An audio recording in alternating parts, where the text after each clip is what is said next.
दिनांक 13 जुलै 2024 मध्ये मुंबईच्या एका सेंटरमध्ये एक घटना घडली। स्वामी अविमुक्तेश्वरानंद सरस्वती तिथं बसलेले असतात। त्या ठिकाणी सगळेजण येऊन त्यांचा आशीर्वाद घेत असतात आणि एवढ्यात भारताचे पंतप्रधान नरेंद्र मोदी शंकराचार्य अविमुक्तेश्वरानंद यांच्याकडे जातात। त्यांना नमस्कार करतात। मग त्याऐवजी शंकराचार्य आपल्या गळ्यातील रुद्राक्षांची माळ काढून मोदींच्या गळ्यात घालतात आणि मोदी त्यांच्या पाया पडतात। आता खुद्द पंतप्रधान असणारे मोदी ज्या शंकराचार्यांच्या पाया पडतात, तर दुसरीकडे मात्र उत्तर प्रदेशमध्ये भाजपचेच नेते असणारे योगी आदित्यनाथ मात्र तुम्ही शंकराचार्य आहात याचा पुरावा द्या म्हणून पत्र पाठवतात। खर तर या दोन गोष्टींमध्ये विरोधाभास दिसतो आणि त्यामुळे प्रश्न निर्माण होतो की हे सगळं आता योगी आदित्यनाथ यांना फसवण्यासाठी केलं जाते का? मी का असं म्हणते पुढे समजेलच तुम्हाला। खरं तर सध्या शंकराचार्य विरुद्ध योगी सरकार किंवा योगी आदित्यनाथ हा वाद देशभरात गाजतोय। तो नेमका काय आहे? शंकराचार्यांनी पट्टाभिषेक हा वाद नेमका काय? उत्तर प्रदेशमध्ये नेमकं काय घडलंय आणि उत्तर प्रदेशमध्ये येऊ घातलेल्या विधानसभा निवडणुकीच्या पार्श्वभूमीवर या सगळ्याला किती महत्व आहे? चला चर्चा करूयात।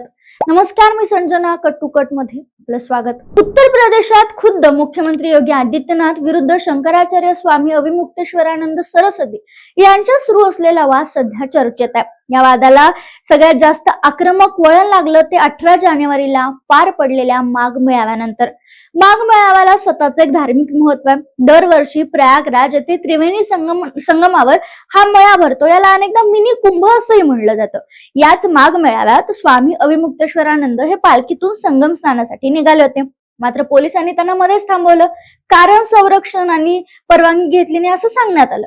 मग यावेळी स्वामींचे समर्थक आणि पोलिसांच्यात वाद निर्माण झाला, धक्काबुक्की झाल्याच्या बातम्याही समोर आल्या। मग या सगळ्या घडामोडींनंतर स्वामींनी संगम स्नानच न करण्याचा निर्णय घेतला।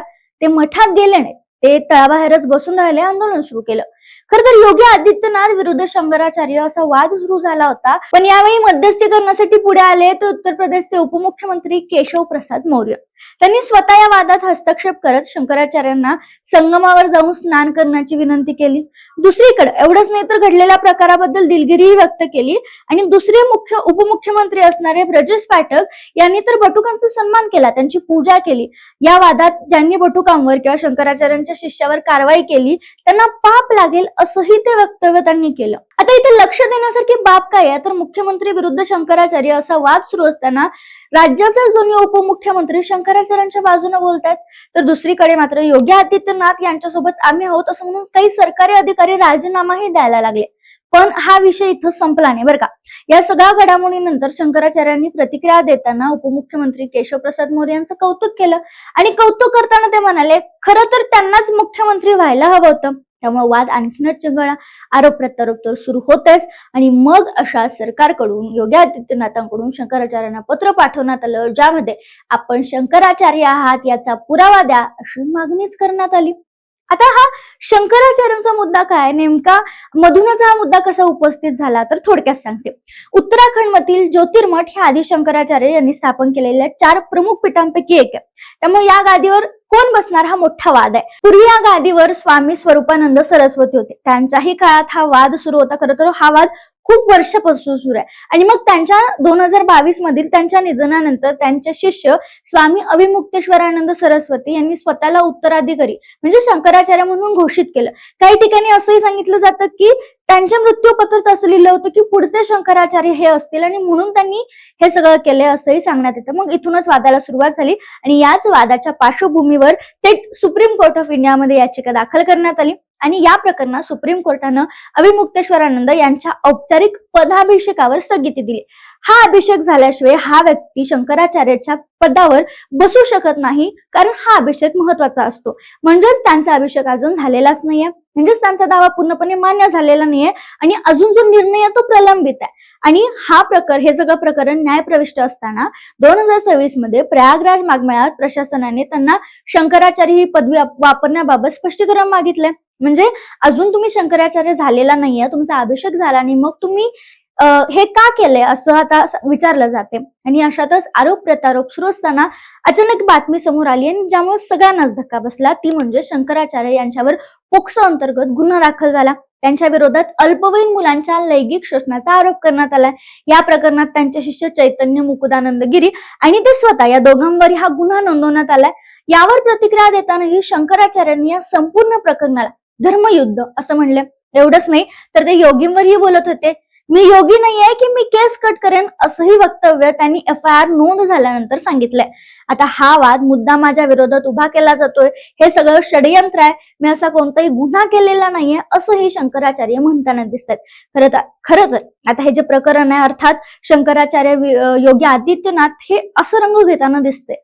पण आता हा सगळा वाद तुम्हाला समजला असेल. आता मी मूळ मुद्द्याकडे येते. हा वाद वाढत जाणारे, आरोप प्रत्यारोप होणार आहेत. धर्म, सनातन धर्म, हिंदुत्व या सगळ्यांवर आरोप प्रत्यारोप होत राहणार आहेत. पण आता येऊन ठेपले आहेत त्या म्हणजे उत्तर प्रदेशच्या विधानसभा निवडणुका. त्याचा यावर काही परिणाम होईल का? तर बघा, इथे एक गोष्ट अनेकांना खटकते. म्हणजे मी मगाशी सांगितलं त्याप्रमाणे की केंद्र सरकारची दिसणारी शांतता. मी व्हिडिओतही सांगितलं की विरोधकांचा असा दावा आहे की या वादात योगी आदित्यनाथ काहीसे एकटे पडलेत, कारण दोन्ही उपमुख्यमंत्र्यांनी शंकराचार्यांना साथ दिली. शिवाय केशवप्रसाद मौर्य यांची मुख्यमंत्री होण्याची मनीषा सगळ्यांनीच पाहिली. दुसरीकडे जे पंतप्रधान शंकराचार्यांना सार्वजनिक कार्यक्रमात नमस्कार करताना दिसतात, त्याच शंकराचार्यांच्या विरोधात योगींनी त्यांच्या विरोधात पावलं उचललेत आणि म्हणून चर्चा रंगली. खरं तर हिंदुत्व हे भाजपच्या राजकारणाचं केंद्र राहिले आणि त्याच विचारधारातील एक प्रभावी नेता म्हणजे योगी आदित्यनाथ यांची ओळख आहे. अनेकदा त्यांची तुलना नरेंद्र मोदी आणि अमित शहा यांच्याशीही केली जाते. काही राजकीय वर्तुळात तर मोदी शहांनंतर कोण, तर योगी आदित्यनाथ असं नावही घेतलं जातं. मात्र या संपूर्ण प्रकरणात केंद्र सरकार शांत असल्याची आणि योगी आदित्यनाथ एकटं पडल्याची चर्चा कुजबूज विरोधकांकडूनही केली जाते आणि चर्चा देशभर होते. आणि यामुळेच पुढील विधानसभा निवडणुका डोळ्यासमोर ठेवून राजकीय समीकरणं बदलली आहेत का असाही प्रश्न उपस्थित होतो.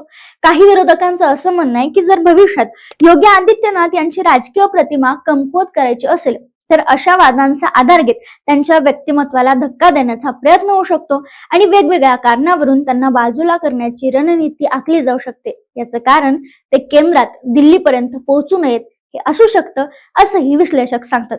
मात्र आता या सगळ्या दाव्यांमध्ये किती तथ्य आहे हे येणारा काळच ठरवणार आहे. आता हा वाद नेमका कुठपर्यंत जातो, त्याचे राजकीय पडसाद कसे उमटतात हे पाहणं निश्चित ठरणार आहे. मात्र या वादात खरं कोण, खोटं कोण, योग्य कोण, अयोग्य कोण, तुम्हाला काय वाटतं? तुमचं मत महत्वाचं आहे आणि ते सांगायला कमेंट करायला विसरू नका. व्हिडिओ आवडला असल्यास नक्की लाईक शेअर करा आणि अशाच वैचारिक व्हिडिओसाठी चॅनलला सबस्क्राईब करायला विसरू नका.